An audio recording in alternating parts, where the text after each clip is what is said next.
Hello and welcome, race fans, to the SSSeries.com Shootout at Daytona International Speedway. I am Dakota Ehrman, joined by Stephen Azzini, Adam Gillen on pit road, John Wesley pushing the buttons on the camera, and JD Webb hanging out with John up in the production booth. But Stephen, a special night, just shootout here, like the Bellwether Shootout, some might say, or the Sprint Unlimited, whatever you want to call it now. It's going to be an interesting night, to say the least. Yeah, 80 laps here around Daytona tonight. Caution's on. Mandatory caution on lap 50, and if the caution does come out between 45 and 49, then that will be the caution. So it should be interesting. The only race day run with caution, so should be cool to see that. Hopefully we can stay away from the yellow flags and have a nice racing tonight. Yeah, last time they were here, they said they had about 6 cautions, which is not a bad rate, especially for about as many laps as we have. But running through the lineup, it is only made up of winners of a heat race, a B main, an A main, or a trophy dash race. So, and it also goes on the amount of wins per the lineup. But Marcus Lambert should be rolling off from the pole position tonight with 5 wins in Season 2. And Terrence Donovan with 4 will be on his outside, finishing 3rd in points. Yep, 3rd place will be Brand Chaburko, also had 4 wins, and Rodney Wofford is in 4th alongside of him. It should be Joshua Hanner in 5th with 4 wins also. And again, if they tied in the amount of wins they had, they go off of how low they were in points. So Joshua will be in 13th. He's going to be 5th. Victor Bartlett, 4 wins, also going to roll off 6th, was 18th in points. So just a few races with bad luck will put him just that one spot further back. Yep, Andrew Berger rolls off 7th, and Glenn Hedrick 8th, both with 3 wins, and both in the top 10 in points. Matt Bontempi will be in 9th position with 3 wins, and he was 11th in points. Chris Jennings, 10th, and he'll also have 3 wins and finished 17th in the standings last season. Series admin Robert Flagg rolls off 11th, and Scott Fenstermacher will roll off 12th. Michael Pimpere in 13th with 2 wins, 8th in points, and Donny Garitano will be 14th with 2 wins and 10th in points. Stephen Meyer also at 2 wins, 16th in points, and Jose Ramirez, 19th in points, also with 2 wins, rolls off 16th. And 17th will be Greg Hooks with 2 wins, 24th in points, and 18th Gary Tarvin, 1 win, 12th in points. Everyone from here on back has 1 win, but Frank Buciala III rolls off 19th, was 14th in points, and Jared Haggerty finished 20th in points, rolls off 20th. Ira Cup, 21st, also 21st in points. Mark Brown, 22nd, 25th in points. Robert Montgomery will roll off 23rd, and Tyler McDonough will roll off 24th. Steve Boucher, 1 win, 39th in points, will round out the field. 25th car in line. As we're getting the cars set on the grid, we'll be getting ready for an 80-lap shootout here, and I want to bring in Adam Gillen, working pit road for us tonight. Adam, man, what are you expecting for tonight? It's a super speedway. Anything can happen.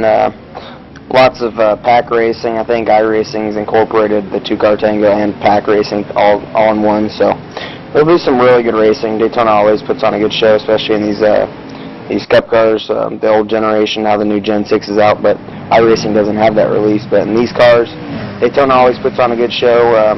The outside groove obviously works if you get the right guy in front of you and behind you. But lots of good racing, and I wouldn't want to be the leader on the last lap. And Adam, we know you have plenty of experience in the cars. Where do you want to be personally on that last lap? I'm thinking if it's a breakaway and you got a 2-car tandem and the pack behind you, you want to be pushing. All right, thank you, Adam. Again, coming in from pit road. DWC driver here in iRacing, so great to have him along with us. But Steven, we're working the back. We're getting set to go green flag racing here with Super Speedway Cup. Again, this is the SSSeries.com shootout at Daytona International Speedway. Yeah, we'd also like to apologize for joining a little late tonight. iRacing's had a little trouble getting on the website, so it took us a while to get in here, so that's why we came on so late. Kind of lacked of a pre-race show, but doing what we can here at ETV Live, presented by HD Radio Network. This race car rolls through turn 3 and 4 right now. And don't blame us. It's all on iRacing, right? Oh, yeah.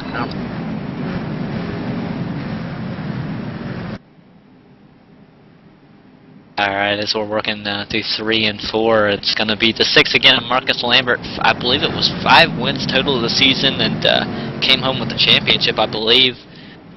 Fantastic efforts in Season 2 for him, and this is the Season 3 shootout, and he gets to lead him to the green flag for the shootout. So here we go, pace car is off, Marcus Lambert gets set, And the green flag is in the air for the shootout. And Marcus Lambert definitely going to be one to watch tonight. Outside line did not get a great restart. It looks like Rodney Wofford up in 3rd spot right now. He's going to get a good start, get to back of Marcus. He's going to get him a little shove. The 42 also, they're almost up to 3rd. So, terrible start for the outside line right there. Is going to give those inside guys an advantage during lap 1. Yeah, it looks like now the 73 and the 2 on the outside. The 73 being Terrence Donovan, the 2 with Joshua Henner. They're both hooked up now. Can they get up? There's a 7 looks to the outside. He's going to go back in line. Looks like he just bobbled off the corner maybe a little bit, fell off the bumper of the leader. That's going to cost him some time because here they come, the 73 and the 2 on the outside. They're making a run already. Yeah, this type of racing looks like we saw last week. We saw the 73 up front as well. We saw the 6 up front last week. So these guys definitely looking really good early on. I know I believe this is a fixed setup, so not really about setup. It's all about the driver and what kind of lines you can deal with, how you can push. And right now, 73 and 2 are getting the pushing done. Yeah, and the 7 have a little bit of electrical problems on the inside. Looks like it might have smoothed out, but that's the line. The 73 and the 2 maybe to creep up alongside us. They're now going to kind of even out going through the corner. Side by side, the 73 is next to the 7, heading through turns 1 and 2. The 42 even with the 2. The 42 again being Victor Bartlett. Yeah, look how much room these guys on the outside are given right now early on. They know it's early. It's an 80-lap race. You got to be there to finish. And these guys giving a lot of room early on, trying to keep the race clean and avoid cautions, which is very good. And how about Pimpere and Berger working the outside? Also, that's 21. And Glenn Hedrick also on the outside, all in a row, trying to get this thing moving. It looks like as they're going to fill up the rest of the outside lane. Going to be side by side by side by side. It looks like all the way through the field almost. Yeah, but Terrence Donovan's going to get out front right now. Let's see if he leaves the 2. I know the 2 might be getting hot soon, so Terrence might look to get down here and get some clean. Hanner get some clean air. He's going to stay up top of the 2 though for right now. 2 by 2 basically through the whole field right now.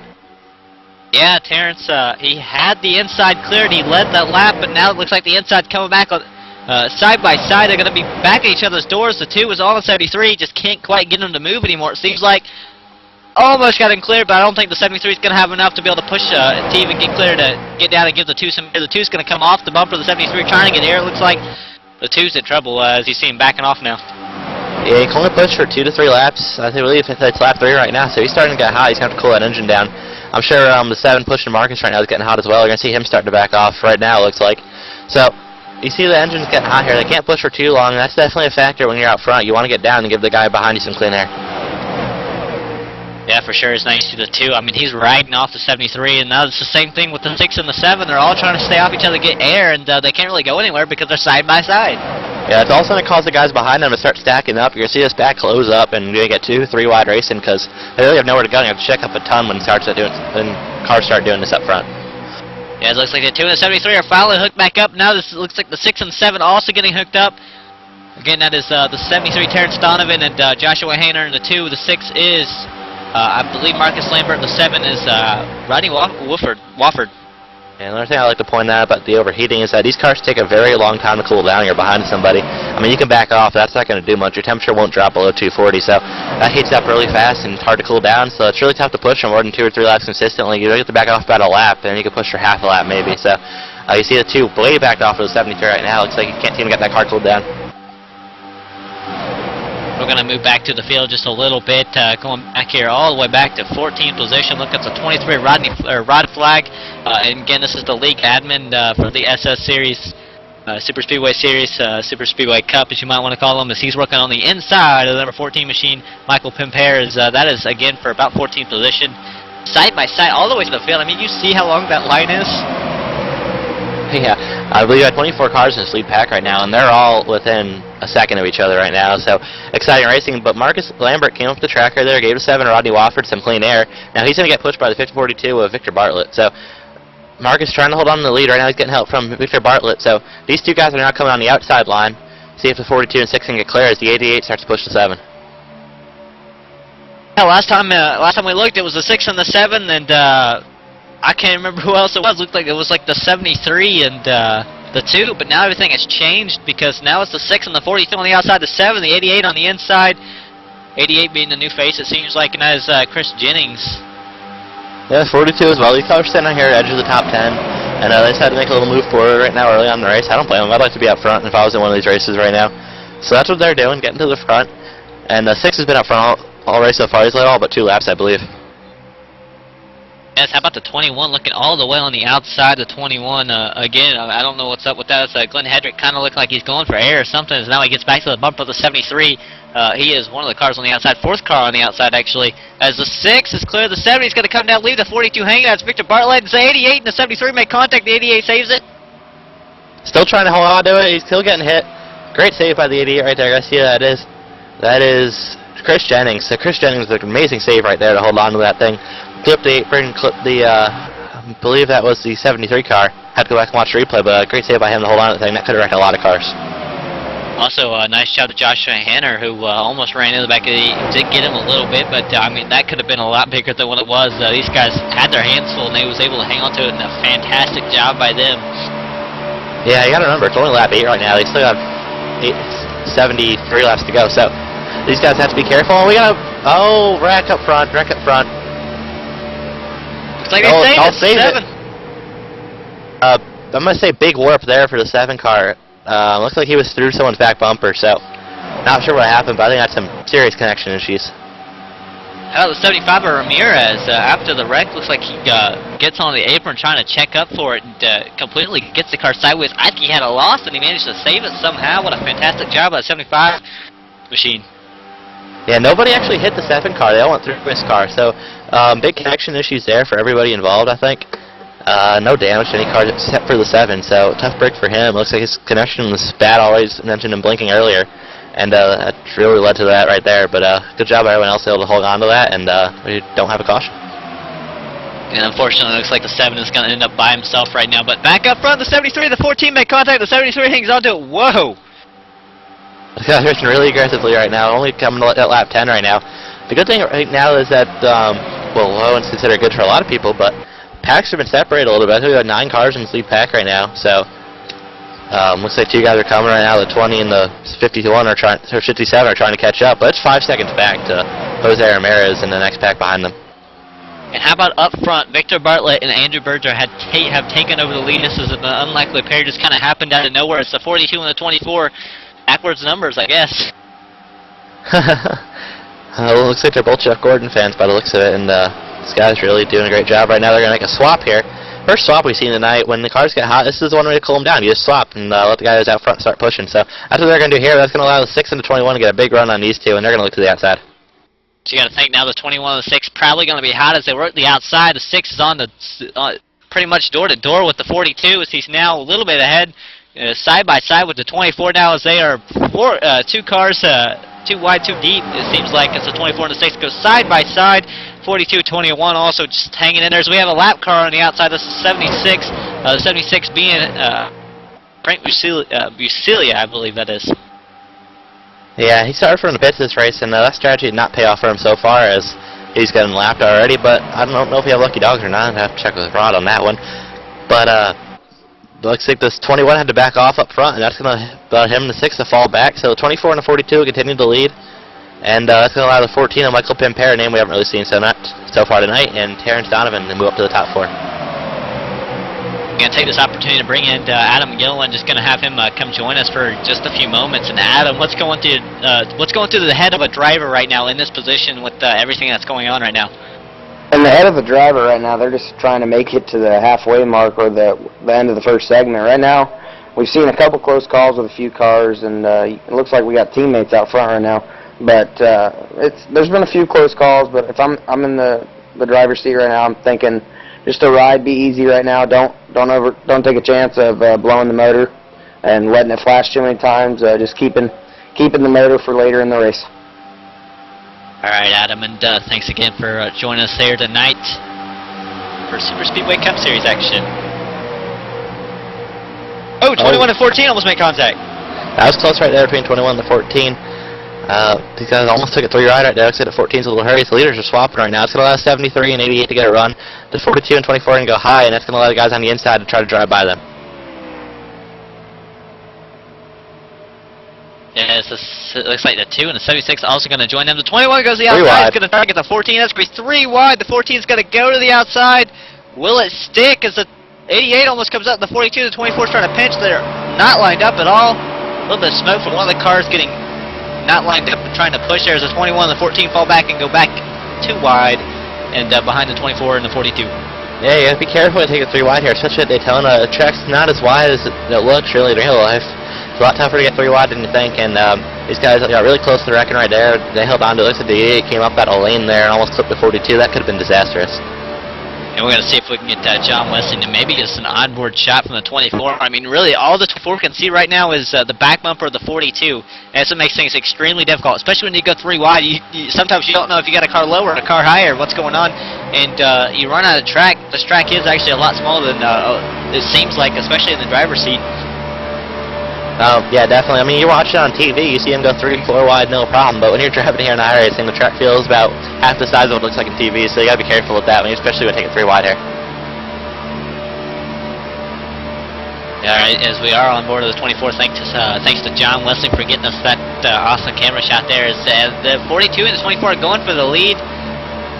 The 73 and the 88. The 88 is backed off the 73, so this should give over the lead to the 2 cars on the outside. That is the 42 and the 24.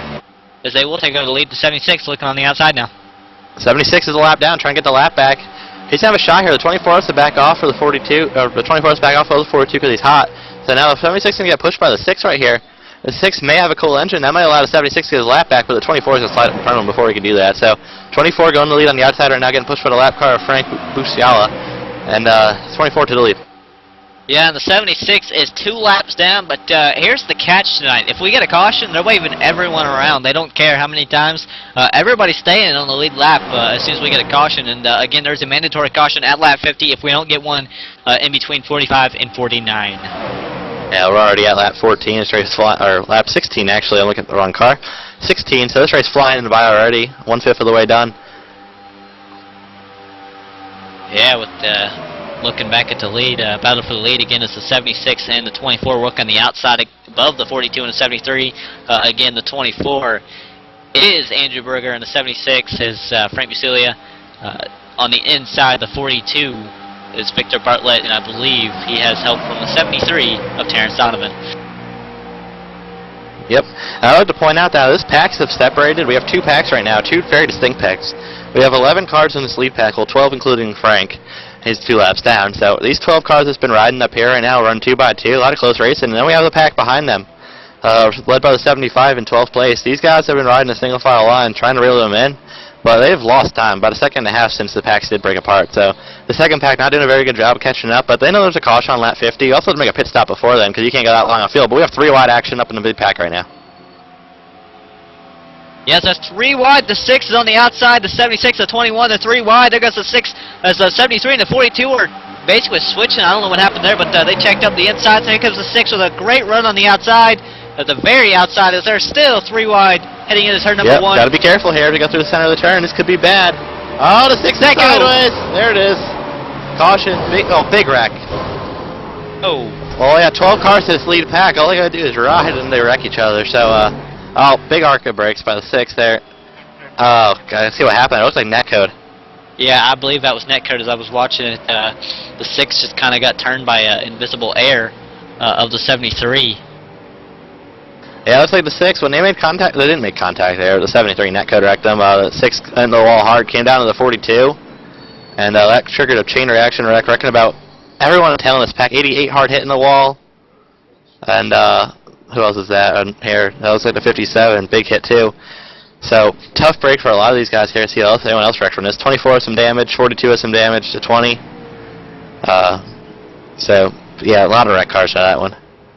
I'll tell you what, the good thing for them is there are unlimited resets, and we're going to go down to Adam Gill, and we're going to let him talk about exactly what unlimited resets are in iRacing. iRacing has a feature to where you can enable as many resets as you want, or you can set it by number. In this particular race, they have it unlimited. Basically, you come down, you go to your pit stall, and you can get 4 tires, fill it up with fuel, or no tires, no fuel. It doesn't really matter, and it'll give you a new car, like a fresh start, basically like you were never involved in the wreck. And that's a benefit for these league races. And it gives you another opportunity to compete and not ruin your race after the first wreck. Alright, thank you, Adam. And I want to show an example of how not to check up when you see a wreck and when you're catching a pace car. John, if you could watch the 22 car when they're coming down to catch the pace car, it's ran right over the 20 car. So that's not what you do when you catch the pace car. But luckily for these guys, there's unlimited resets. I guess no one's called it out. But we'll take a look at the 76 car in that wreck right now, if we can. And go back and see what happened. It was 3 wide in the middle, and looked like that. He had a good job there getting through that. Well, went through the 57 car actually. So other than that, no damage for him. Gonna get his laps back here, but we're gonna take a commercial break. We'll be back with green flag action.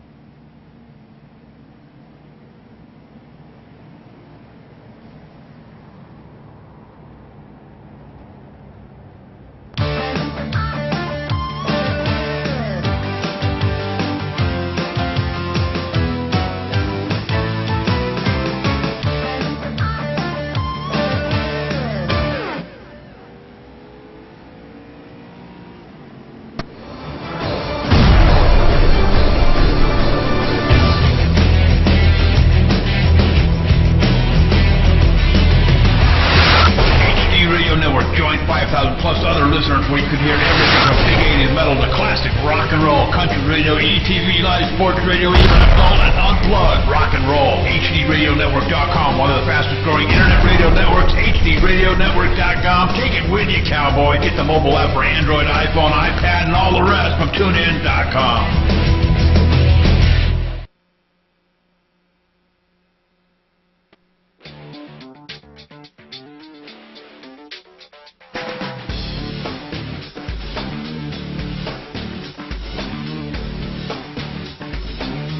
InsideSimRacing.tv, the fastest show on the internet. Sim racing news and reviews since 2007, with new shows every week.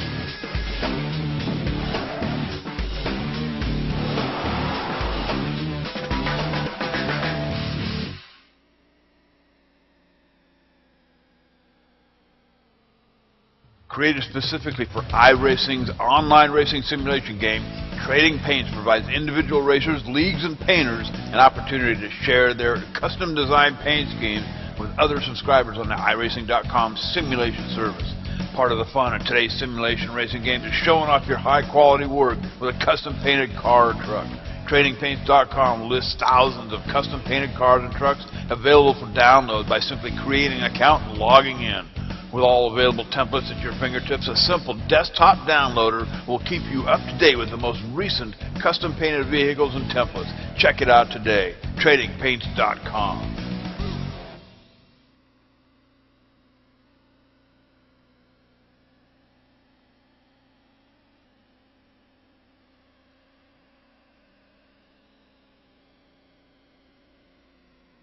And we're back live at Daytona International Speedway, and a big series of events happening on the pit road during pit stops there. Adam, you want to take us through what happened?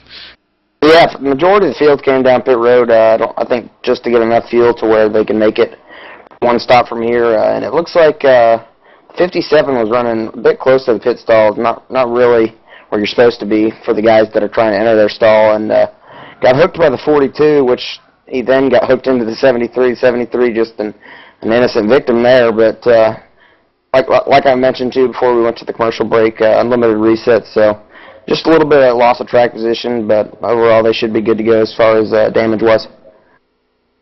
All right, thank you, Adam. And that pit report brought to you by Gary Mercer Trucking, Inc. Dude, if your pickup truck is too small for the load, get a real truck to haul it. Sponsoring drivers in several iRacing official series, Gary Mercer Trucking, Inc. provides long and short haul options for hauling furniture, perishable, even refrigerated products, and a whole lot more. Eventually, I'll be able to get this all out.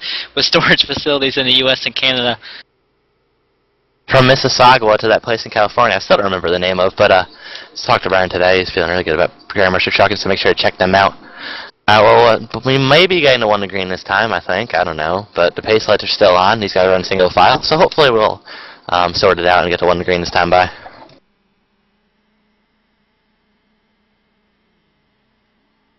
As I believe the lights should go off on the pace car here. You should be right there. Yep, the lights are out, so these guys, oh, now they're going to double up. We had the lap guys getting wave around, so like you said, everyone getting their laps back here. Frank will still be 1 lap down, though. Chris James got his lap back. So Frank Bucialia, the only car 1 lap down now. And if we do have another caution, or if he waits till lap 50, he'll get that lap back. We do want to go to Adam Gill, and once more before we get the green flag back in the air. And Adam, what's going through the driver's head now that we got to do this all over again? It seems like. Yeah. Hopefully we don't see too many more of these restarts other than the caution lap 50 that's going to be thrown by the admins. But I'm just trying. If I'm in the driver's mind right now, I'm just thinking about how we're going to make it to that lap 50 caution, because from there it's a 30-lap sprint for all the money or for all the points this race pays. But just trying to keep my nose clean, even though there's unlimited resets, you still want to race with a mindset of not causing all these crashes.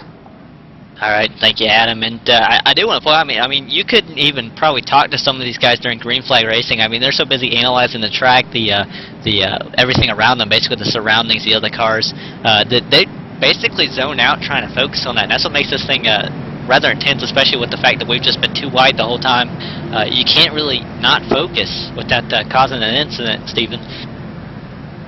Yeah, well, I mean, when I'm racing super speedways, and I'm always in teach with like 12 other people and just dilly dallying the whole time, but that's just my style. I know I can focus a lot better than most other people can when it comes to these things. But we're getting ready to go back green here, turn 4, and should be good. Here we have 30 laps to the competition caution. I'd also like to point out that we said 25 guys when we were doing the pre-race and the starting lineup. There's only 20 in the race, so to point out 5 of those guys. I don't know which ones they are. Just looking through this list right now, but 5 of them were not here.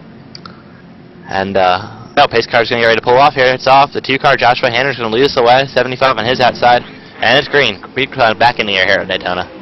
Some of those 5 possibly could not have been here due to the iRacing server issues that we experienced earlier in the day, but we are again live at Daytona International Speedway for the SSSeries.com shootout here at Daytona International Speedway, as the 2 is leading them off with the 42 on his bumper, the 75, the 21 on the outside. They're now hooked up, so it's going to be the 2 and the 42 with the advantage, as now the 21 and the 75 get hooked up, but going to lose a lot of momentum here. I'd like to point out, remember we saw Rodney Wofford in the wreck earlier? Well, he saved it, but a lot of damage. He's coming back to the field right now. Here he comes up to that 8th position right now. So Rodney Wofford making his way back up through the field after that the bad, unfortunate thing that happened earlier with his connection. And I'm sure that caution to help out a little bit there is watching the 73, also in the 24. They were up front earlier after some issues. I think they fell kind of towards the back, but back up front, they're 6th and 7th, I do want to say, or actually it's 5th and 6th on the track, trying to run down these 2 leaders as they're side-by-side up front, but it's just tandems up front, really. Yeah, we've seen the pack every now and then, but when we get the pack, we end up getting 3 wide, and we saw a caution with the pack. So the tandem race has been much cleaner so far, but the 21 is actually going to hang out at the 75 right now and go to the inside. So the 75 of Jose Ramirez. Now the 21's going to come back up in front of him. Not sure why he swapped so early. He was just going green line up again. Now he's going to go back down. So almost chops up the 73 car. So 75 going backwards now. Checked up the whole inside lane as the 73, the 24 to back up, the 7 and the 22 backed up, and somebody went way up the track. I think almost all 3 of them went way up the track trying to avoid whatever was happening in front of them. And again, that is the 21 trying to get down in front of everybody that might have helped in the mayhem there. Yeah, but it looks like he wanted to get to that inside line. The inside line, the way to go right now. It looks like, as we don't see anyone on the outside line, the first car on the outside, the 22, is Stephen Myers in 7th position right now, battling alongside Rodney Wofford. So he's really far back. He doesn't really have any help yet. If 2 guys do get together, they can go to the outside and probably pass a lot of cars.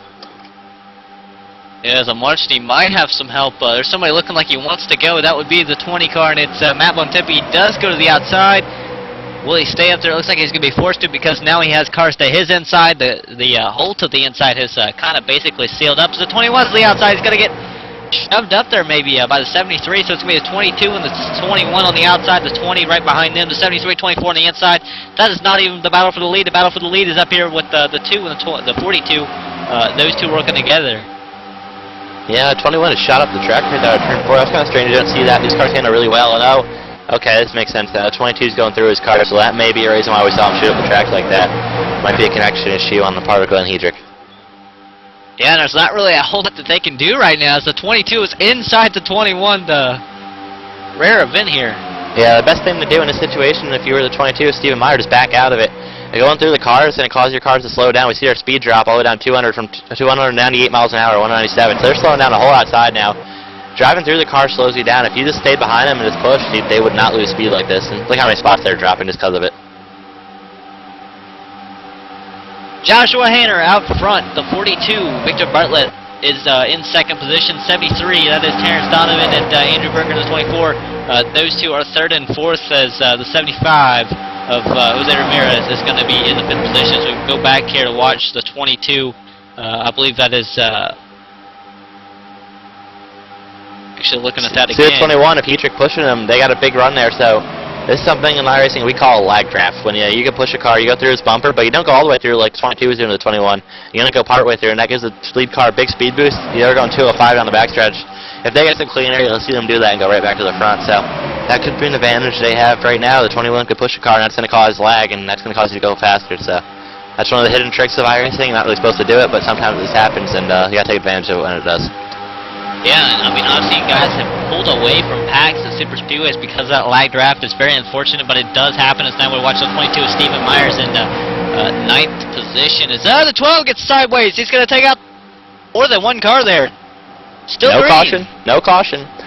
The 12, oh, he's going to spin it back on the track. This might bring out a caution. No, there's no one here to bring out the cautions. There won't be a caution.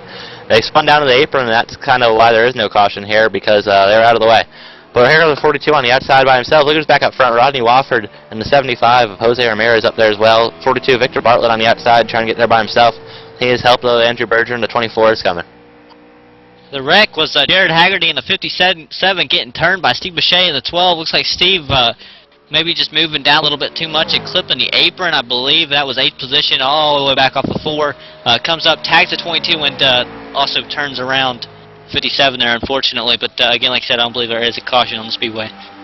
Now they are still going 200 miles an hour. I don't think there's a caution unless they increase the pace speed a little bit. But here comes the 42 of, let's see, that is Victor Bartlett on the outside, coming with Andrew Berger right now. They're going to try to take the lead on the outside right now. Wofford and Ramirez on the inside, though, not really giving it up easy. Watch out for Wofford, though. He's been fast all night up front, made his way back up front from the damage, so he went all the way through the field there just on that one run so far, and it's only been 10 laps.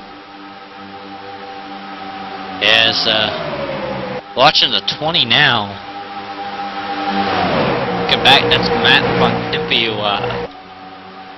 Just get caught up in a few things. I'm hearing the 12 car's got something going on with them.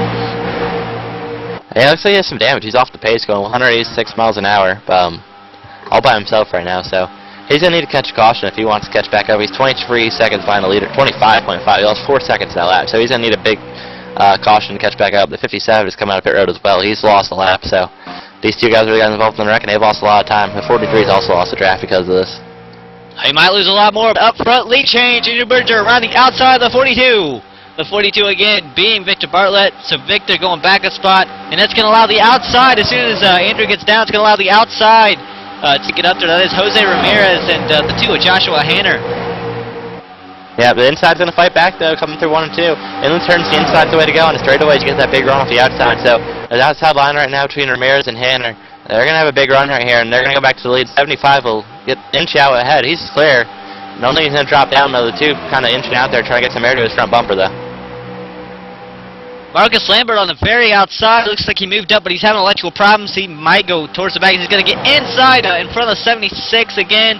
76 also being Fremsilia, who was a lap down earlier. Still is a lap down. Yeah, and didn't get enough wave around to get back in the lead lap, so if we get the next caution, he will get it, as long as he's not another lap down. Well, everyone a lap down will get the wave around next caution, so. Yep. Let's see the 7 going to the high line right now. He's going to try to pick up the 75 for Ramirez. That's Wofford. And that's allowed 73 of Terrence Donovan and the 22 of Stephen Meyer to come on the inside, and they're going to try to get back up here. And how about Joshua Hanna, 3rd car on the outside? He might have a little bit of help from the 20 there. That's Mount Bontempi. He's going to go out into the inside. Looks like he's just down the outside. The other thing we haven't seen all night, Scott Fenstermonter up here in the 27, making his way to the front end of the top 10 for the first time tonight. As, the 22 coming up just a little bit off of the line there. Scott Fenstermonter looks like he's maybe having a little bit of troubles following the 73. Yeah. Seen a lot of that so far tonight. We've seen a couple guys slide up in turns and straightaways or whatnot. A little trouble holding the line. Yeah, this fixed setup might be a little twitchy or whatnot, so that happens with iRacing fixed setups sometimes. Not sure if these iRacing fixed setups, but the fixed setups they are using. They can be a little twitchy and tough to hold the line with. Yes, here comes the outside. Once again, it's going to be the 7 and the 75, Rodney Wofford and Jose Ramirez. Yeah, these two have been working together for a while now. They're coming on the outside. The 42 is going to pop up, though. That's going to be Victor Bartlett. He's going to try to go to the lead on the outside. Just going to use the 7, Wofford, to push him around the outside here, and that's going to allow him to go to the front. But the 7 has not. Oh, yes, he will push him. I thought he was going to go to the outside 3 wide. So the 7's going to have to push the 42. He's having conflicting ideas there. He doesn't know what to do. He looks like he's going to go outside. He's not going to go outside. He's going to stick on the 42's bumper. He's going to try to push the 42 on the outside now. It's the 73. Terrence Donovan is on the bumper of the 24 of Andrew Berger. Yep, 7 now almost gets turned by 75 there. So now the 73 of Donovan and Berger, they're going to have a little bit of a gap here. They're not going to be able to hold it because the 22 is not getting pushed on the inside, but the 42 and 7 are still pushing. Once these guys on the outside get clear off turn 4, they'll start catching these front 2, but 7 might get hot before that happens. And the 22 is Stefan Meyer. It looks like Stephen Meyer is actually working the inside lane underneath the 42 of Victor Bartlett. They're going to go 3 wide 57s on the outside. He's slow, laps down. Actually, I believe this will only be 1 lap down, so they're going to go 3 wide for a few moments with the 57. Yeah, his second lap he's losing, actually. He came on pit road after he lost a lap there, so he's going to drop all over the back of this pack and see if he can work his way back to the front of the 76 has been doing. But right now, the 2 leaders, still the 24 and the 73. Donovan might be getting hot since him and Berger are going to swap right here. And Donovan's going to go to the inside, the 24 on the outside. It's going to allow the 42 of Bartlett and the 7 of Wofford to get big runs here. See if they check up. This could get scary here. 3 wide. Oh, yeah, 7 in the wall. He's going to Oh, he's gonna come down. big wreck. Big wreck. Green flag still out momentarily as the cars are kind of sliding up. Yeah, caution does come out now, finally. Adam, you were down on pit road here. You had a first-hand look at the 7 car coming down there. How'd that look? Yeah, that was a bit scary. I was actually positioned in the pit stall that he ended up sliding through. That was a close call. Managed to keep with no injuries, but that was pretty vicious wreck. 5, 6 cars involved. Just looks like the 7 just hit the wall, got just pushed real bad out of 4, and just turned it off the wall and just collected a few innocent bystanders. Adam, you need a new fire suit. I'd say so. Well, the good news is he had no injuries, so no ambulance needed down there tonight, which is good. No ambulance needed. Yeah, but so what happened to the 7? That's something I'd expect at the old Daytona with the bumps. They kind of force you up the track. Not necessarily at this track, but let's see this push. That took out 4 or 5 cars, but hey, remember, on a little bit of reset, so they'll be back. The bumps they're still at this track. I mean, they're not nearly yeah, not but as they're big. still there. And Not on the outside, though. I haven't really noticed them, at least. Oh. Yeah. Looks like they're checking out for the pace car this time. Let's see if they can get it down this time without wrecking. But, yeah, the way that they, as you say, that they're checking up. But, again, the way they have to set these cars up, they have to have them so low to the ground, it seems like that the bumps become even more noticeable, and that's the fastest way around the track, it seems like. Oh, yeah, you have to have the nose down and the back end up, as they like to say. Sometimes you want the back end down. I'm not really sure how this build works. I haven't done much testing with it at all. I know you've been testing for the 500. Back end down. So you want both ends down, and that's kind of caused the cars to hit the bumps. Oh, we got a wreck under caution. Well, they're wrecking under caution again. 57. 57 car. Man, that's the 3rd wreck I've counted under caution. That's more than we have under green. Fellas keeping tally at home.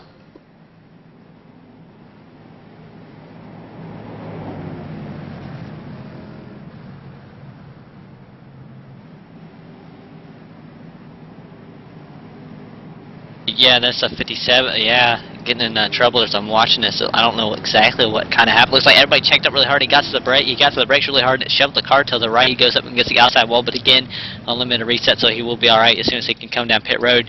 As we have. Speaking of pit road, the leaders coming down pit road. Yeah, speaking of pit road, Adam Gillen, they're coming your way. Victor Bartlett, number 42 machine, brings his car down pit road. He's going to stop short of the sign right here. Doesn't overshoot. It's looking like right side's jacking up on the right side of the 42. I think it's going to be 2 tires only. Actually, no, he's electing to go 4 tires. 4 tires and fuel. He should be good to go from here. 42's out and away. All right, thank you, Adam. Let's point out a couple guys stayed out here. Looks like, let's see who stayed out. 17, Gary Tarvin. He's the new leader. So this thing we have not seen all night. Gary Tarvin, your new leader, 76 in the stout. Looks like he's trying to get a lap back, but he'll get the waiver on here. A little bit to do that. Frank Huciala. Jared Haggerty's 2 laps down. We saw this wreck. He should get one of his laps back here. I mean, he's going to need to get some damage fixed, and put the tow there will help him out. Scott Fenstermacher stayed out. He has some significant damage. Not sure why he stayed out. He should be pitting this time by. Chris Jennings, 88. Looks like he's dropping back, though, so he might have had a penalty. And first one out of pit road was Terrence Donovan. All right, and thanks for the great update from Adam and Steven. But while we're pacing, we're going to go ahead and step away, take a quick commercial break. This is the Super Speedway Cup Series SS Series.com Shootout at Daytona International Speedway. We are ETV Live, ETV-eplay.net, powered by the HC Radio Network, and we'll be right back.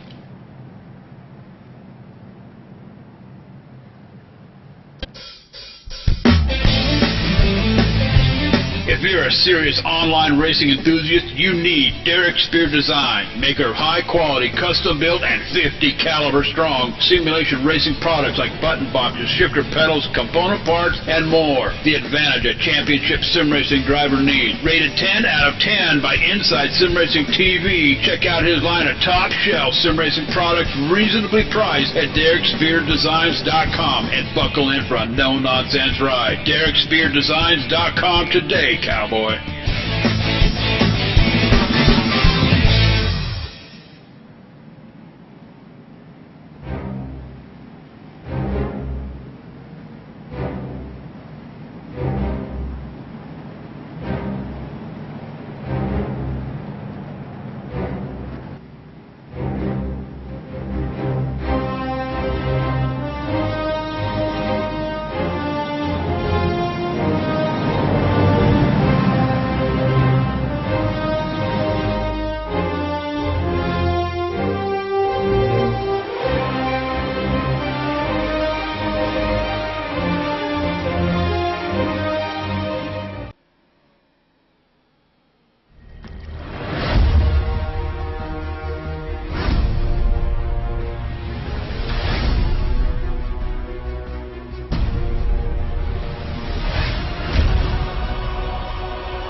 And we're back live at Daytona International Speedway, here for the SS Series Shootout at Daytona International Speedway. This is Super Speedway Cup Series. Again, I am Dakota Ehrman, joined by Steven Mazzini, Adam Gilliland on pit road, John Westling working the cameras, JD Webb hanging out, and usually it's Phil Folk probably up there, Jerry Wolf sometimes. Everyone hanging out, having a good time, enjoying this race so far. Lap 40, we've had 2 cautions so far, so that's not bad. You know, we're averaging 1 caution every 20 laps. That's understandable for a Super Speedway race. So we have 10 more laps of the competition caution. It comes out lap 50, so we're gonna have a 10-lap shootout here to that thing or that caution. Hopefully, we won't see a wreck during that time, and then we'll have 30 laps at the end. So 1 to green right now. The field's starting to form up 2 by 2 by 2. And I'll tell you what, we have Gary Tarvin on the.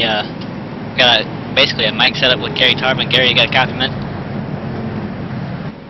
Well, it's kind of nice to see the front for a change after the last couple of weeks. Ah, there he is. Gary, man, what was the call, or what was the mindset behind the call there to stay out? Well, we've got a competition yellow coming up here at lap 50, so I couldn't see any point in pitting now. Figured I'd just come on up to the front. Yeah, that's a great call there. I'll give you that. And no, I'm sure a lot of people weren't thinking that. You're gonna run towards the back right now. What's the strategy for the rest of this race? I couldn't hear you on that one. I said, what's the strategy for the rest of this race right now? You were riding in the back, now you're out front. What's the plan? Go fast and stay out front. All right, Gary, sounds good. Dakota, got any more questions? I just gotta ask, man, can you win it tonight? Well, old folks, you know, they kind of do it once in a while, and I'm kind of the grandpa around here, so we'll see what happens. Hold on, and we'll see what goes on. All right, good luck to you, Mr. Tarvin. We hope to see you in victory lane at the end. Appreciate it. I like that, Mr. Tarvin. Take care, guys. Thanks, you too. Alright, that was Gary Tarvin. He's our race leader. You heard it from him. With a competition caution, 10 laps, wide pit, and I have to agree with that strategy. I think it's a really good call. Yeah, that was a fantastic call, actually. You know, with 10 laps to go before the competition yellow, he can come down, get more fuel, tires, whatever he wants to get, even though tires aren't really that important here. He can get whatever he really wants to get, even if everybody else stays out, really. I mean, he's in the seat right now. I mean, he's got the spot that he needs.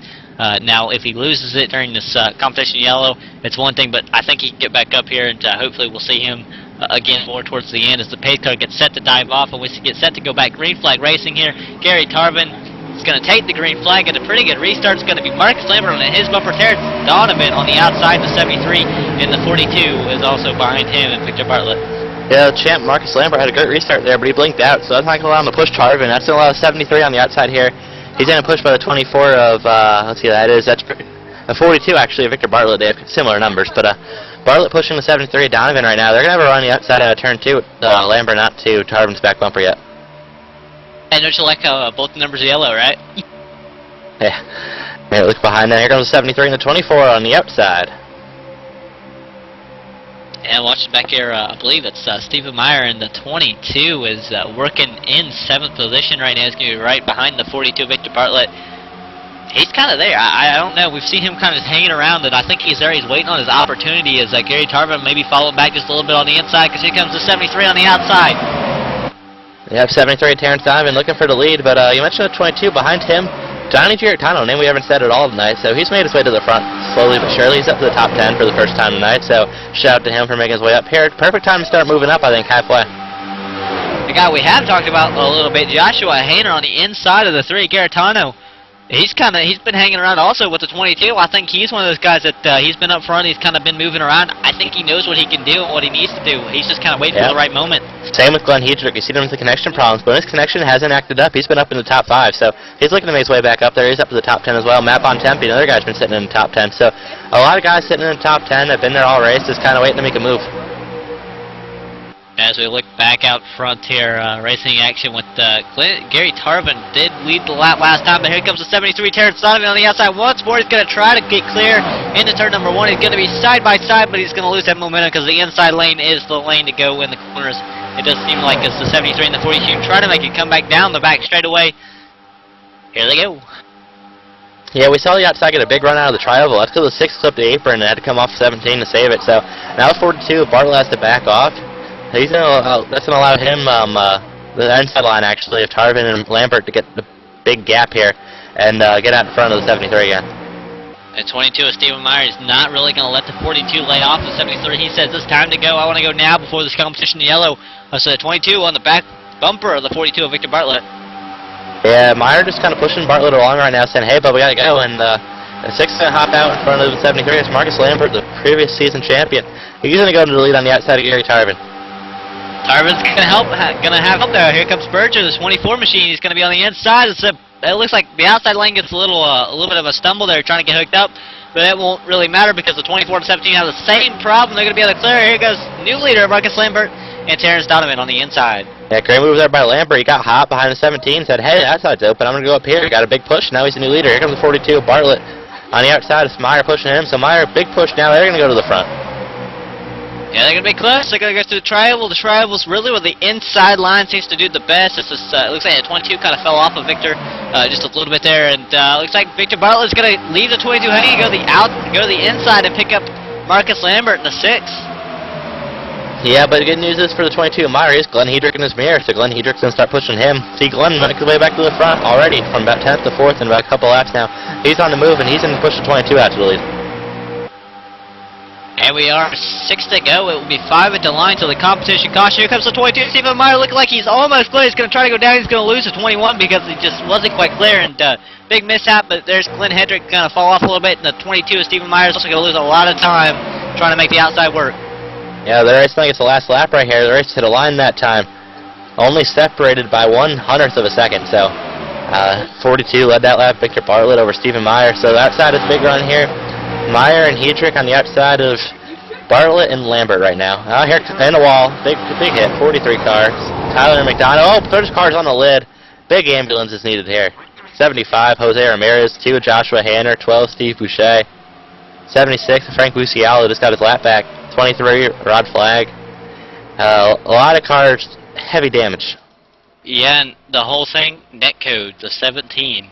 It looks like Gary Tarvin is going to make netcode contact with the 43, and that will start the whole incident. And Gary Tarvin's actually going to sneak away with this, it looks like. Sneak away from. Yeah, that was, wow, very big netcode there. They were nowhere near each other. So this is just Daytona track, especially at night, known for netcode, and that right there was really kind of an absurd case right there. I don't think that should have been netcode. That was really far away, but it happens there in racing. A lot of destroyed cars, but guess what? They get it fixed. Yeah, they do get it fixed, and free of charge. It's not going to cost them anything here. Besides a monthly subscription, it seems like. Not even this one race. We've seen a couple guys who've wrecked it in all 3 cautions so far, and they're going to get their cars fixed for a 3rd time. I guess that's the plus side to sim racing. It's not quite as costly as the real deal is, right? Yeah, I mean, look at Rodney Wofford, for example. This is the 3rd time he has damage to his car tonight. He's going to get fixed once again. He got there, and he still a shot to win. And how about Victor Bartlett will be the leader? Yeah, I'm hearing from league admin Rod Flagg. He's typed in all capital letters, this will be the competition caution. So here's our lap 50 competition caution, coming out a couple laps early, but this is it. So here's a caution that'll really set the tone for the last 30 laps. Yeah, because remember, they were pretty close to being good if they weren't good before. Now they will absolutely, positively be good on fuel if they come down, or even if they just save a little bit of fuel. So it's it definitely kind of secures everything. We knew this was coming with the competition caution. We knew before the race. Exciting little format here, and well, here they come. We'll see if we have any takers on pit road. Looks like the 42 looking like he's going to come down pit road. Will he fake it? No, he's coming down Adam Gilliland's way. Glenn Hedrick did stay out there, so I'm hearing that they all had to come down, but a couple guys did stay on the racetrack. I'm going to see what's up with that after, but we're going to sit down to Adam Gilliland, who's standing at the end of pit road. Adam, they're coming to you. Yeah, 42, once again, your race leader going to come down pit road, stopping his stall. As most everyone, I think this was a mandatory pit stop. This is the competition caution. The right side's going up with the number 42, as the right sides are going up on most of the other vehicles as well. Looks like 4 tires for the 42, as someone up front looks like 2 tires. 2 tires for the majority of the field. 42, your leader, your former leader, elects to go with 4. He's out and away. He'll be coming out around 5th or 6th. All right, thank you, Adam. And we'll reset the order for you when we come back from this here commercial break.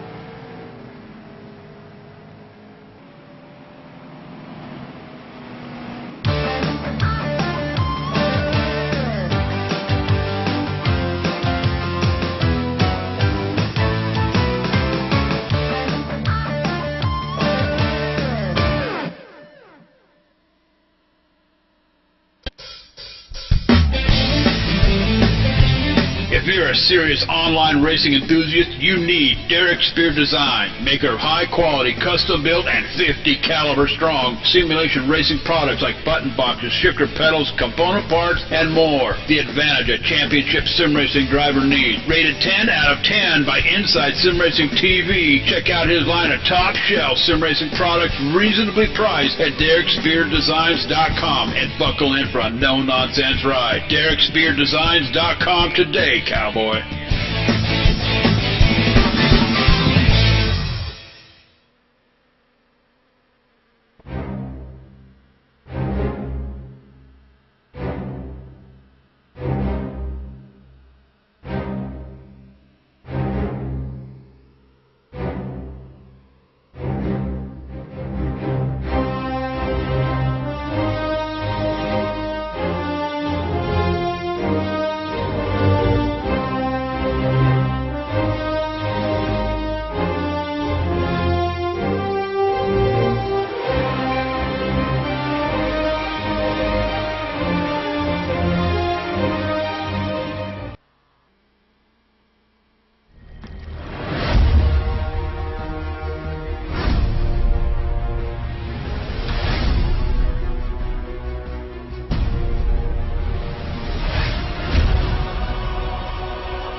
And we're back live at Daytona International Speedway with the SSSeries.com shootout. And Steven, I understand we have Glenn Hedrick on the radio. Yeah, we have our leader. We're going to make this quick. We're on the backstretch. Glenn, I thought that was a mandatory pit stop there. At least that was my understanding. People, tell us if that was or was not. I asked, and they said no, it was not. It was just competition, but since we'd already pitted, I didn't have to pit. So, as far as I know, I'm good. All right, 2 more questions quick. 1, I know it's close on field. Do you have enough fuel? And 2, what are your chances to win this thing? If we get another caution, chance will be pretty good. Yeah, I'm going to have to make one more pit stop. So, just try to lead a few laps and test out this new drafted model a little bit more. All right, thank you, Glenn. We're going to get back to your channel now, so we're about to go back racing. So, pace car out of turn 4. That's Glenn Hedrick. He's your new race leader. Not a mandatory pit stop like we thought. So, pace car is going to go down pit road here out of turn 4. Glenn, your leader. Donnie Girolamo on the outside. Green flag in the air. And we're going to crank it up on this here restart.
Laps remaining at Daytona International Speedway while Glenn Hedrick leads the field with the 14 in tow. That's Michael Pimpere.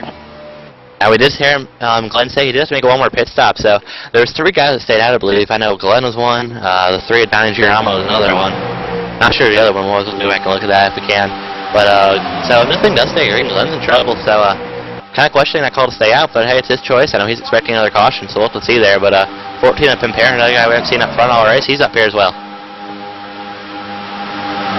Yes, Pimpere just kind of maybe wheeling just a little bit on the bumper of the 21. Possibly, here comes the 42. He's no stranger to the lead. Victor Bartlett with help. He's got Rodney Wofford behind him, but how about the 14? Michael Pimpere just kind of psyched out, I guess. I think he got hot and went to the outside, tried to cool the engine off. I don't think he was trying to block the 42 or anything, but he's going to go up there, cool it off, and get help from Stephen Meyer in the 22. Either way, there's one thing that's for certain. 73 is coming. Oh, yep, that's for sure. Looking behind them now, the leaders, Glenn Hedrick and Victor Bartlett, pushing him now. Rodney Wofford, we've seen him up front a lot so far. He's been involved in all 3 cautions, so definitely the most resets used so far this race. 73 behind him. So Terrence Donovan's going to start to push it to 7 of Rodney Wofford and see if they can go to the lead. And how about that 73 Terrence Donovan? He's seen the lead quite a bit tonight. I mean, he's been up front for a lot too. He's been racing pretty hard, and he's right now sitting about 7th or 8th, doing a fantastic job at hanging in there. Yeah, he's doing a good job. Look behind them. Hey, Dakota, tell me who was involved in that last caution, or which 2 cars were the main culprits of it. Can I guess the 43? Hey, look, he's already back up to the top 10, so that's what the limited resets do for you. You come right through the field in about 5 laps. He's already back to the top 10. Look at him going to the top 5 now. Fantastic job by the driver of the number 43 machine, who would be Tyler McDonough. I think it's McDonough. Kind of check on that with him after the race if we can. But 75 also involved. Jose Ramirez, we've seen him up front. They're moving to the front as well. So these 2 guys restarted in the back, all the way back up to the front. Steve Boucher as well restarted back there. So these guys were involved in that last caution already up through the field. New names. We're trying. Okay, we're trying. Yeah, they weren't here last week. As I'm again going to put my focus on the 73 who now has help from the 43. How about Terrence Donovan? I know I've said it already once, but Terrence Donovan done a fantastic job. But right now he's maybe closing in on the 7. He's going to be side by side up to 21 right now. of Glenn Hedrick, and I think that this is the guy to win the race. I'm honestly going to call this right now. The 73 is my pick to win the race right now. I hope I don't jinx him too terribly bad. As the 42 switches with the 7, Victor Bartlett all the way on the outside. He's going to come back to Glenn Hedrick as the 7, and Michael, or not, excuse me, that is not Michael. It's Rodney Wofford, kind of going to get help from the 73 Terrence Donovan now. Yeah, I was actually about to ask you, who do you think's going to win this race? And I had a feeling you were going to say Terrence, and guess what? You did. So I don't really know if I want to make a pick to win yet. Just the unpredictability of super speedways is really, it's tough to pick a winner for these things. And with the fixed setup, no, you don't want to have the dominant car. So it's tough to pick. I like Victor Bartlett, though. He's been up front all night and led this lap once again. He's back out front. Yeah, Victor Bartlett has done a fantastic job, and he's got help from Glenn Hedrick now. Glenn Hedrick playing a little bit of strategy on the last stop with the competition caution, staying out, being up front right now. So that's got him track position. Terrence Donovan up front, and again, Rodney Wofford in the 7. He's kind of been hanging around. All the top 4 are really good picks. There's a few guys a little bit further back that you don't want to keep out of your mind, but again, my pick, the 73, Terrence Donovan, you got to keep your eye on him. As Victor Bartlett goes to the inside, he's going to cut down, leave his partner hanging. He's going to take over in front of Rodney Wofford. Yeah, a couple guys outside of the top 10 that were up front all night. We're just going to go as soon as we have the lead change and everything so they calm down here for about a lap. You got Andrew Berger back in 11th, Joshua Hanner in 15th, Marcus Lambert 16th. These are guys that have been up front. We've seen Frank Busiala in 18th right now. He's up front in the lead pack even though he's a couple laps down up here. So those 3 names back here outside of the top 10 right now, you want to keep an eye on towards the end of this thing. Yes, we're watching against single file for a lot of the way through the field here. Looking back here, so 21 and Glenn Hedrick into 14 are the first cars on the outside. Looking for the 14 machine being Michael Pimpere, but kind of working their way back out towards the front, trying to close in on Rodney Wofford and Victor Bartlett as Wofford kind of moving up, trying to get air, so it's a 14 Michael Pimpere.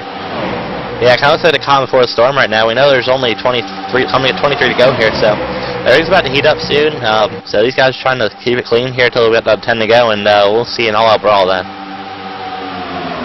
But I'll tell you what, if you don't have anything to do or just maybe looking for a radio station, something to listen to while you're doing something or anything of the sort, HD Radio Network, home of the ET Live Radio, the HD Radio Network gives you a variety of stations to choose from, including big 80s metal, all HDR classic, all HDR country, and more. Take your pick and rock your brains out, dude. HD Radio Network stations are featured on iTunes Radio, TuneIn Radio, and also listen in the Windows Media Guide. Listen today from HD Radio Network or take it with you. Get the mobile app from TuneIn.com as we have battle for the lead.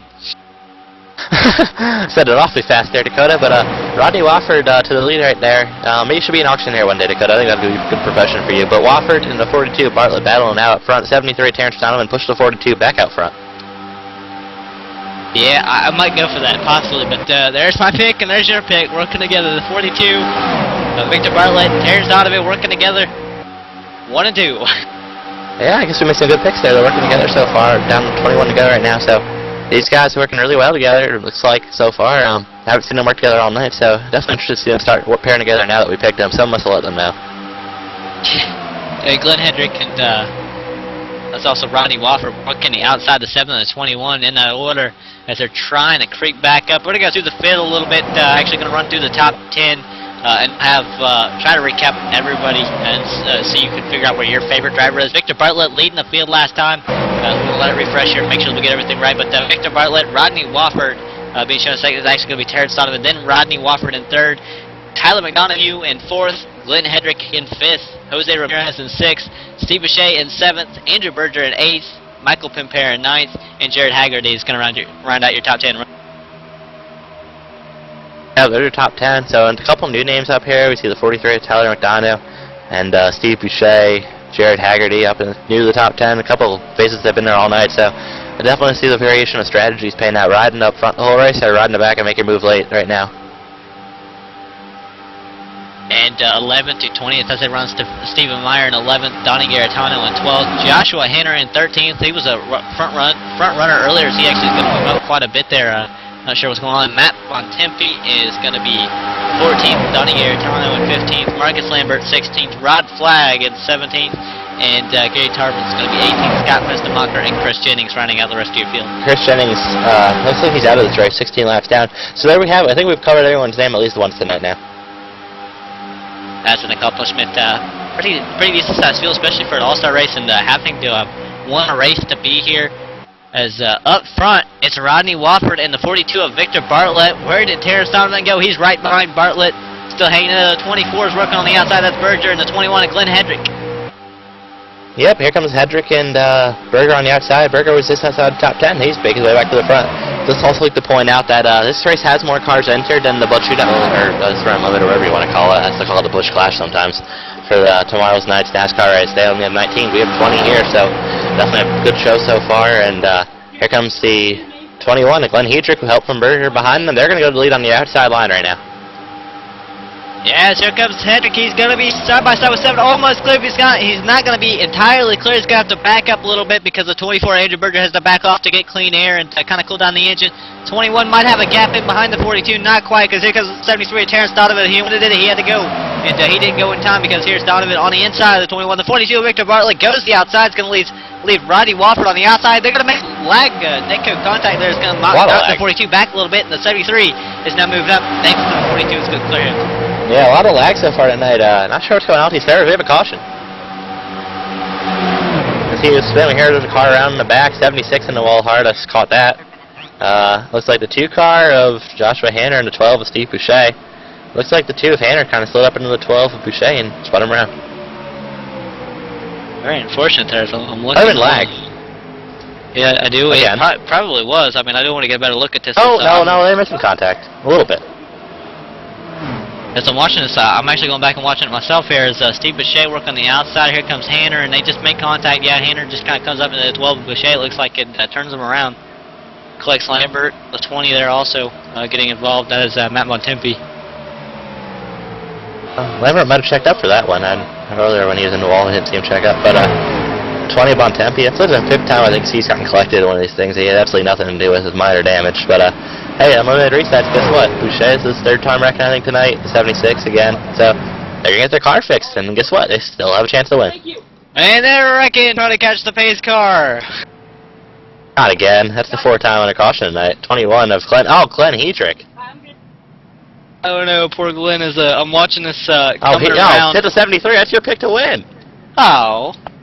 Watching Hedrick, yeah, he just nails the 73, then drives through him, puts it in the wall, and he will drive away smoking. And we look at the 73 now to see what happened to him. He got hit by the 21. Glenn, you got to check out for the pace car, bud. As Terrence is able to drive away, but that's definitely going to be damaged and have to come down pit road as he is dog tracking a little bit. Again, good thing there's a repair, but he'll have to go a long way to get back to the field here, unfortunately. For those keeping score at home, I believe that's 4 wrecks under caution so far tonight, and that's our 4th or 5th caution, Dakota. I don't think we had a wreck under caution the last caution. We had 2 a previous caution, though. Don't count me on that. Don't count me on that. I think it's our 4th caution of the night, so we have 4 and 4. We're even under caution wrecks and green flag wrecks right now. That's not very good. Yeah. Looks like we have less cautions than we did last year, I guess. We still have 15 laps to go. But right now we're going to let's see if anyone's entering pit road. 21 did not pit. That's strange. His car's smoking. Like pit Adam, might be closed. Yeah, we're going to put on that. Oh, are they closed? Adam, what are you seeing down there? Anyone coming down? Yeah, we got, I think, 4 or 5 coming down pit road. First on pit road is going to be number 23, Rod Flag.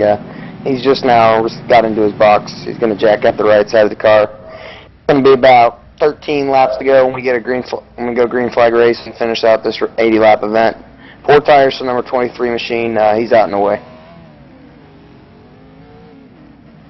All right, and while we're under caution, we're going to go ahead and talk about a sponsor real fast. Sponsoring a part with Inside Sim Racing TV, the RSR Asphalt Assault Series on Thursday nights. Derek Spear designs, manufactures top-shelf simulation racing components such as pedal shifters, and most famously for his button boxes and more.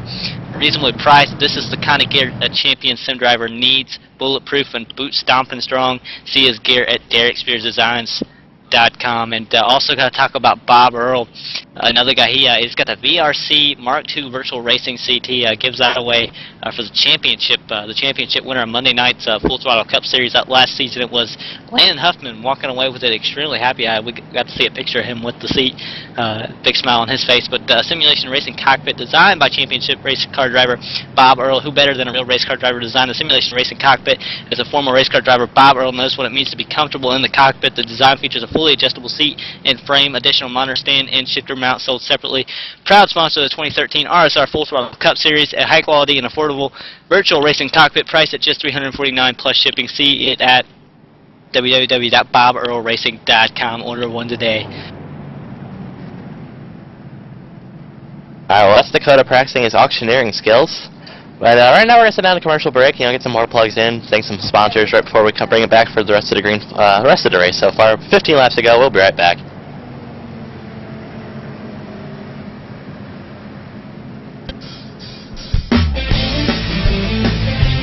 If you're a serious online racing enthusiast, you need Derek Spear Design, maker of high-quality, custom-built, and 50 caliber strong simulation racing products like button boxes, shifter pedals, component parts, and more. The advantage a championship sim racing driver needs. Rated 10 out of 10 by Inside Sim Racing TV. Check out his line of top-shelf sim racing products reasonably priced at DerekSpearDesigns.com and buckle in for a no-nonsense ride. DerekSpearDesigns.com today, cowboy.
Green flag in the air at Daytona International Speedway. It will be Rodney Wofford taking the green flag on the 7 machine, and he'll have company on the outside. That's going to be the 42 of Victor Bartlett, already going to be side by side, heading into turn number 1. Yeah, great restart there for Bartlett. He's going to help him from Jose Ramirez. We've seen him up front all race long, and he's back up here to 7. Wofford not holding the yellow line, almost stood up into the 42. That's Victor Bartlett. He's going to go to the lead on the outside if he can. He gets a run off turn 2. 43 of Tyler McDonough pushing the 7 of Wofford. So he's anywhere in up front. He worked in the back all the race along. He's up here now with 42 of Bartlett, though, to the lead. And I believe it is 14 laps remaining, 13 at the line. Bartlett's going to be clear, but will he go down? He's got help from the 75. The 75, he's going to stay on the outside with the 75. Jose Ramirez. Yeah, here comes Bartlett on the outside as well. 7 on the inside of Wofford. He's going to go back to the lead here off turn 4. Outside's going to get the run, though. He's looking on behind them at 24 and 57 side by side. That's Berger in the 24 and Haggerty in the 57. They're trying to get these lines up here and help them out. And right now, these two guys seem to be in stalemate right now. Neither line on the outside or inside can get the lead. And I'll tell you what, the guy I picked to win the race, getting right to that pace lap, all the way back in 18th position. Terrence Donovan is outside of the. He's like about a second off. It seems like he's still there, but he's barely there, barely hanging on the tail end. So we might as well count the 73 out. I know it's so many laps left, but he's so far back. It's gonna be a very difficult hit for him. But we are side by side up front, pinching, racing hard. Victor Bartlett and Rodney Wofford. Hey, if there is another caution, the 7-figure misses it, he could be back in the top 5. So you never know. You can't count anyone out in a super shooter race ever. We've seen Dale Earnhardt go from 17th to first in 4 laps, but I don't think he's a Dale Earnhardt. So, but anyway, Victor Bartlett on the outside right now, trying to get the lead. Almost gets clear right now. 75 of Ramirez still pushing him. Wofford hanging in the inside right now. And you got to know that Ramirez is thinking, whoa, you're going to leave me, might as well not push you anymore, because that's about what it looks like for a second. He's the 75 has a gap to the inside if he really wanted to take it. Yeah, he might be getting hot, but he's going to stay with the 42 for now. The 43 of McDonough might be getting hot as well, so got to pay attention for these two guys having to back off, and that's going to cause a big stack up, and this pack behind him seems very impatient now as the race is going late in the stages right now. We're hitting 11 laps to go. And they're going to bring Adam Gillett back in. And Adam, as a driver, what's going through your head when you're working with some of these drivers and they just leave you trying to cut you off or just trying to get better help? Yeah, it's you got to factor in. I mean, you got to factor in if they're doing it out of malice or if they're just doing it to protect their position. I mean, it's coming down to crunch time. We got like 10 to go at the line, so if I'm in the driver's seat right now, I'm trying to get to the front, get the clean air, and not overcook the engine, because you're going to need the last 3 or 4 laps just pushing all the way to the wall. Yeah, Adam, now if you're in one of these drivers' shoes right now, are you trying to find a friend, or are you just going with whoever you can? It's really good to have a friend, and if you don't have a friend, then you're basically you're going partnerless, because it's hard to say. You want to obviously have a partner, but it's not the worst case scenario if you don't have a partner. Just jump from car to car to see which line's rolling. Thank you, Adam. We're down to 10 laps to go here, so definitely in crunch time right now. Lap 71 of 80, 7 of Wofford still up front, Bartlett on his outside. Both the outside guys, or both second in line guys are not pushing. Here comes 75 Ramirez, going to give Bartlett a big push. They're going to get cleared down the backstretch, 75, 42, both clear, 75 to stay outside, so Bartlett to the lead by himself on the inside.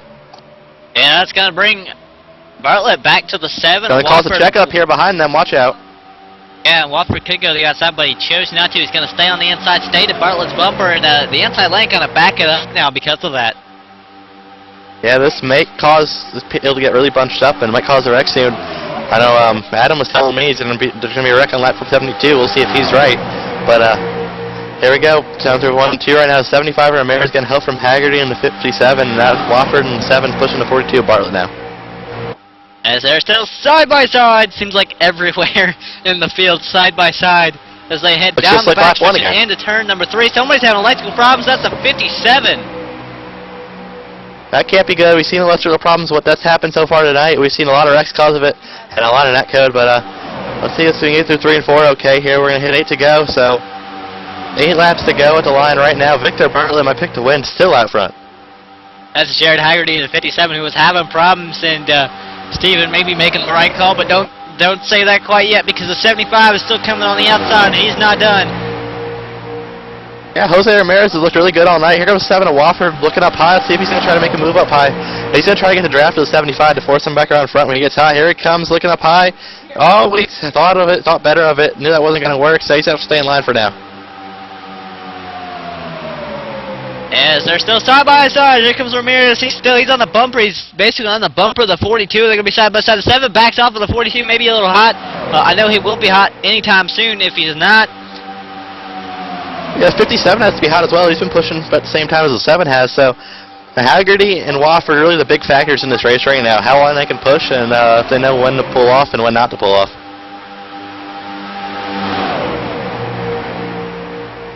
Yes, here comes the 42 Victor Bartlett. He's going to go high. Give the 7 an air, and he's going to come up and try to get help from the 75.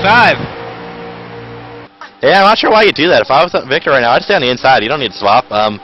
You really need to hold your line. You need to focus on trying to win this race for yourself. It's not about anyone else at this stage of the race, especially in a shootout. Again, he's got good buddies here. 57 driving in 75, going to go 3 wide. That hurt 42 Bartlett looking for help from the 24 now. 3 wide all the way through the field. Rod Flag on the inside. Here comes the 6 of Lambert, 2 Hanner, 57 Haggerty in the wall. Really tight race into the trial, but here 6 to go. They're going to make it through here. Looks like still 3 wide behind them. Buciala, 27, I believe that is Fenstermacher, still 3 wide. Haggerty. Wow, great job by everyone there to hold on to that so far. Yep, they do make it through all 3 wide, so no more 3 wide now. Let's see if we see it up front. Giramo getting a big run on the outside line right now, see if anyone's going to pull out here. Bartlett and Berger taking the lead on the outside, that 42 and the 24. Here they go, and they're around. Not a bad call, not a bad call. Bartlett back to the lead, so I guess moving up high was the right call. Got his partner, Berger, he's worked with all race so far, so he's going to make a big move back to the front. And I apologize for cutting you off there multiple times, Stephen. What's up, man? I cut you off before. Yeah, it's extremely intense here. Yeah, this race is getting really good here. 5 laps to go. This is where you basically throw everything you got right now, put it all on the line here. If you wreck now, well, I guess, you know, that's part of racing in Super Speedway, so we kind of expect it.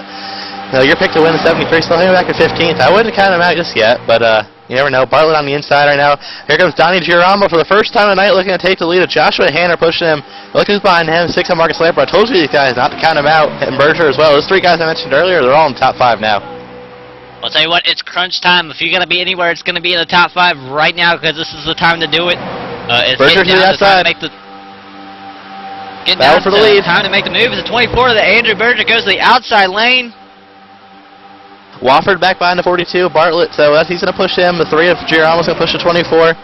2 by 2 for the lead right now. Great battle between the 2 Jeff Gordon fans here. Similar numbers, 42, 24, yellow, you know, same thing. And Girolamo getting a big push behind him.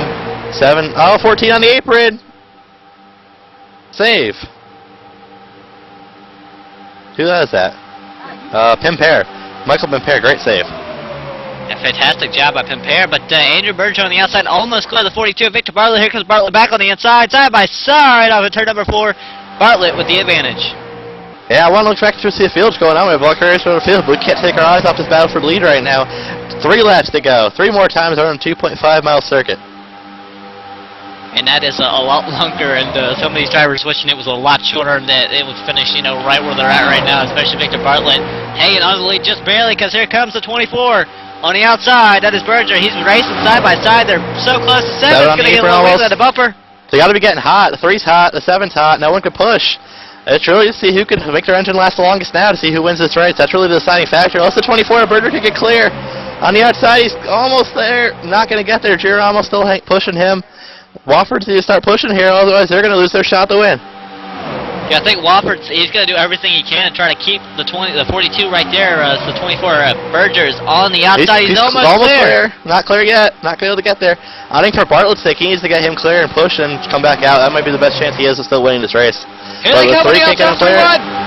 3 wide. 3 wide. Hold your line, everybody. 57, 75. 57's gone. 3's blowing up. Caution's out. Race over. Who wins? That was extremely close, and I don't know, there was a big wreck behind this pack, I noticed, and I didn't say anything about it. I saw the 3-car Giordano blow it up for the 24. Berger. Yeah, Pimpere actually wrecked that. See what happened. Yeah, I'm not sure. It looks like him and the 22 of Stephen Myers made contact big and right hook. Pimpere in the wall.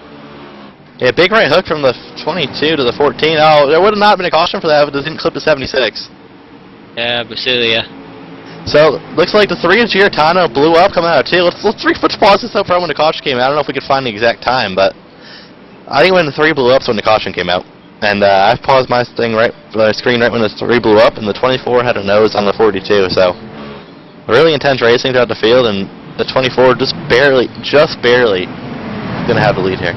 Yeah, and as you were saying, 24 is around the 42 lined up, so the officials are making the call. John, if you can, John, if you can, pause it right when the 3-car blows up. That's when the caution comes out, and focus on those front two. Look how close they were. That was the race for the win. So, imagine if that was coming to the line, crossing the checkered flag, how close they would have been. That would have been insane, but unfortunately we'll end under caution, as I believe we're on the final lap here. White flag should be out for Andrew Berger and the 24 machine pacing through turns 3 and 4. We're going to try to get him on the radio before he goes out and does his victory burnouts here. The 3-car with a blown engine still catching the lead pack, so he's going to finish where he belongs. So the 3-car of Donnie Giordano is going to get his finish back in 4th place, even after blowing up. 3rd place, actually, I don't know, we'll say. Maybe 3rd or 4th, I'm not sure. Extremely interesting, but Andrew Berger, we got you on the radio, man. What a fantastic job. You got it by a nose. What was going through your mind? Oh, man, I knew Donnie behind me was about to blow up, and it looks like he finally did there at the end, but I was just trying to stay even with Victor, and it looks like, according to iRacing, I got him by hair once the caution came out, so I was just trying to just do what I could to stay right beside him and get the draft off of him, and just do what I could. And what's it feel like to be one of the winners of the SSSeries.com shootout at Daytona International Speedway? Well, this is my 2nd in a row, so it feels really good. Back-to-back champion here. So I guess I'll go for the 3-peat next year and just keep the streak going. Is there any kind of partnership with you and the 42? I mean, we noticed the colors were the same and the numbers are just the same backwards, it seems like. No, not really. I really work with anybody out there, but yeah, he's also a Jeff Gordon fan as I am, so I figured, heck, I'll just hook up with him, and he's always been good to me, so, and we've always seemed to hook up well, so it just worked out this race. What was the secret that was able to keep you alive all race and then get you here at the finish to win the race? Well, as you guys saw, it was a pretty crazy race there. A couple cautions kind of marred it there for a little while, but yeah, I mean, I was just trying to be patient, and so the key with these races is always be patient as you can, and that was pretty much the key to this race, and just trying to stay out of trouble and definitely be up front's always the key. All right, Andrew, and finally, who you got to thank? Big thanks to Rod for putting on this league. It's always so much fun, and I enjoy it every single week, so, and thank you for you guys for covering us now. It's been great. Thanks. All right, thank you, Andrew, and light them up, man, light them up. And that was your winner tonight. Andrew Berger doing a fantastic job of getting the victory lane by head nose with the caution coming out. Wow. Yeah, it's just what to point out, I remember if we go back to, what, lap 50 or whatever, I told you, look at the guys running outside the top 10, and guys keep an eye on 24. Andrew Berger was one of those guys I mentioned, so it wasn't my pick to win, but one of the guys I knew he'd be up here at the end, and he pulled it off. Yeah, it's a fantastic job again by him. But we're going to go ahead, step away, take a quick commercial break, and we'll be back with the rest of your top 3.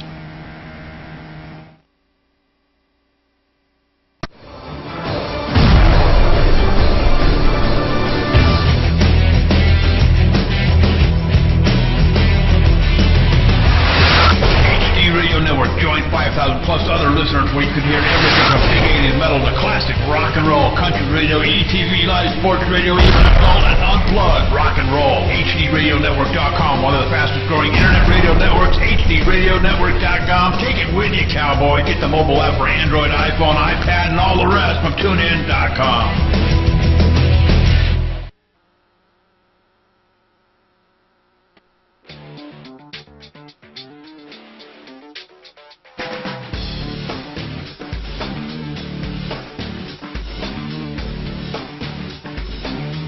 Inside SimRacing.tv, the fastest show on the internet. Sim racing news and reviews since 2007, with new shows every week.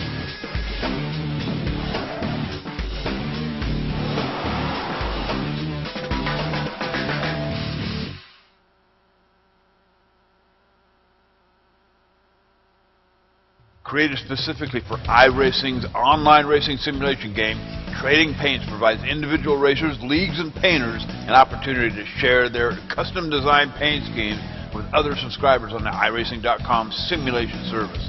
Part of the fun of today's simulation racing games is showing off your high-quality work with a custom-painted car or truck. TradingPaints.com lists thousands of custom-painted cars and trucks available for download by simply creating an account and logging in. With all available templates at your fingertips, a simple desktop downloader will keep you up to date with the most recent custom-painted vehicles and templates. Check it out today. TradingPaints.com.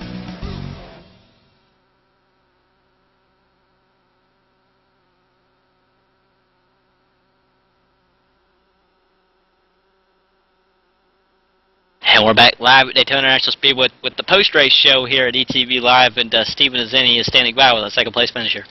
Yeah, I'm here with Victor Bartlett. Victor, it looks like you had a shot to win. You led a lot of the laps tonight, and you actually picked you to win tonight, so I thought you were going to have a really good chance. You lost it by a nose. Tell us a little about your race. Yeah, it was pretty intense the entire race. It was really close racing. I knew if I could stay out of trouble and stay up front that I would have a pretty good chance. You know, it's a little disappointing to lose by such a short margin, but it's all good. It was good to see Andrew win. He's a pretty good racer and really clean, so wasn't too bad, I guess. Yeah, Victor, you had a strategy. It looked like you're up front most of the race. Tell us about what your strategy was for the entire race tonight. It was just to stay clean and just to, I guess, just try to push my way to the front. If I got to the back, I know I got back to 7th one time, and push my way to the front and just try to keep it cool, and if I had to push, you know, push as hard as I could and just keep it cool the entire time. All right, Victor, and anyone you'd like to thank tonight? Yeah, I would like to thank Rod for putting on this league, and I'd like to thank DuPont, of course. Alright, thank you, Vic. I'm setting that Adam Gill. Let's call up third place finisher, Donnie Giartano. Yes, I've caught him, but Donnie Giartano, your third place finisher, started 13th. You made your way up through the field pretty good, ended up with a solid podium finish. Talk about your race. It was a good, clean race overall. I tried to stay out of trouble for the most part. It was pretty intense. Lots of fun, though. You mentioned fun. What was it like starting 13th and climbing your way all the way up to leading the race for some point and just battling for the top 5 the entire race? In a race like this with the quality of drivers we have, it's very difficult. It's hard. It's intense. You can't make a mistake. You got to stay out of trouble. It's very intense. Lots of fun. Yeah, absolutely. I imagine it is. Talk about knowing that you had the competition caution lap 50 with the 30-lap sprint to the finish. Where did you want to position yourself for that 30-lap dash to the finish? Somewhere in the front, just you know, so I could stay in the front, stay out of trouble, not get caught up in somebody else's mess. And lastly, Donnie, talk about who makes it happen for you. Pardon me? Lastly, talk about who makes it happen for you. Sponsors. Rod Flagg. Got to send a big thanks to Rod. He does an amazing thing with this series. I have lots of fun. I look forward to these races. Yeah, absolutely. Congratulations on your third place finish in tonight's Daytona Shootout. I'm going to send it over to ETV Dakota as he's going to close it out. Alright guys, and a fantastic race here tonight at Daytona International Speedway.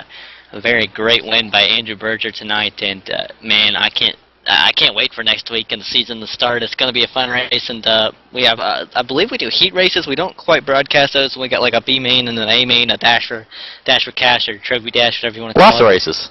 Yeah, lots of races. It's going to be all kinds of fun, so tune in. You want to watch it, you want to check it out, because you can't quite miss it. But before we go, I do want to talk about what's coming up on ETV Live, as I'm trying to pull it up here. I believe Monday night, starting on Monday night, it's going to be for Real Sim Racing, the Full Throttle Cup Series, sponsored by Bob Earl Racing. You can't miss that because of the 30-week season starting February 25th. I believe it's the day after the Daytona 500, and they will be at Daytona National Speedway, and they follow the Cup Series, and that's, again, just the day after the Cup Series races on the nights. But Tuesday nights, moving on, Tuesday nights, as I'm finally got it up, ETV Live Team Series Racing, sponsored by HD Radio Network. It's going to be a new team series that we're running. I believe that will be broadcasted. Kyle, I want to say Kyle Peddle and Kyle Taraska or somebody. Kyle Young, yeah, okay. Wednesday nights at 7 o'clock, Maritime iRacing League Short Track Racing, some of the best short track racing you will see anywhere. Again, I'm there with Michael Keaton. Loads of fun. You don't want to miss that. A bunch of Canadians racing. What could go wrong, right? Thursday night, Real Sim Racing is Asphalt Assault Series, sponsored by Inside Sim Racing TV and Derek Spear Designs. That's going to be 9:30 starting, about the same week as the Monday Night Full Throttle Cup Series starts up, as they just crowned their champion for the Outlaw Truck Series. And Friday nights right here at 8 o'clock p.m. Eastern Time, Super Speedway Cup Series, fantastic Super Speedway races, and again, you don't want to miss those. But for all of us here at ETV Live, I'm Dakota Herman, Stephen Zenny, Adam Gilliland, John Wessling, J.D. Webb, Phil Foltz. We'll see you next time.